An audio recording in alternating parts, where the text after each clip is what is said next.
And a reminder that Libya, too, is one of the countries in Africa affected by Trump's travel ban. But there is renewed hope of a return to stability there.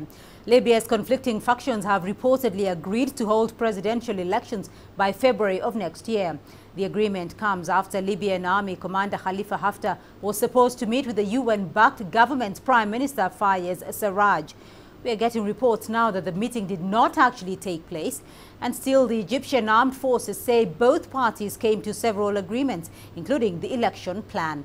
Both parties have also agreed to finding ways to establish unity in the country after years of conflict. And we can now cross over to Adel Mahroui in Cairo for more on that developing story. Hi there, Adel. What more can you tell us about the statement released by Sarraj and Khalifa Haftar, specifically with reports that the two did not actually meet face to face?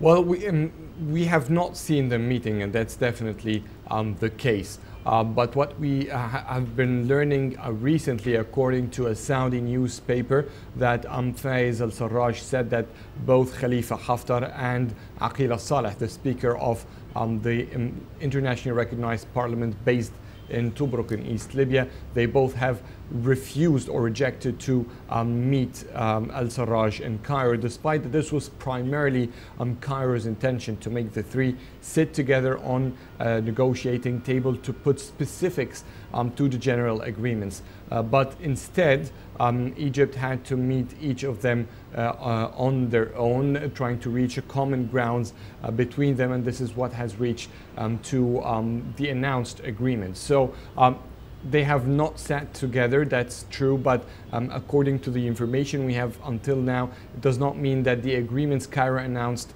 are false. They are quite precise. The problem is, according to al-Sarraj, is that the details to implement such an agreement would be impossible with both Marshal Khalifa Haftar and Speaker Aqil Saleh refusing to sit with him on the negotiating table.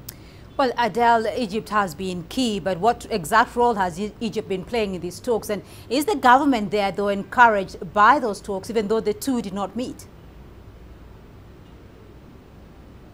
Well, Egypt has been trying to host, Egypt has been meeting actually all Libyan parties since the crisis began. Egypt has a very strong kinship to stabilize Libya, as its own national security is threatened by any destabilization that is going on, or any militant threats or terrorist threats that goes on in Libya itself. And therefore, for Egypt, a meeting between all Libyan factions, the quicker the Libyan parties sit together and the quicker a resolution is done, the better Egypt and more comfortable it will feel, and the more secure the borders will be. So Egypt has been meeting everyone.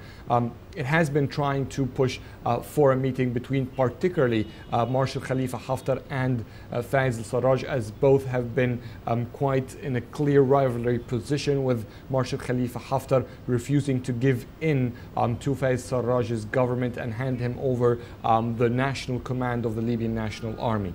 So that remains a big obstacle. How the two will frame a solution to manage Libya and maintain control by a unified government, that's a big question. And even if they do, according to al-Sarraj's statement to the Saudi newspaper, even if there is a national government that has been approved, he doesn't believe that it will be successful as long as there are entities in Libya that will not support it or help it proceed with its tasks.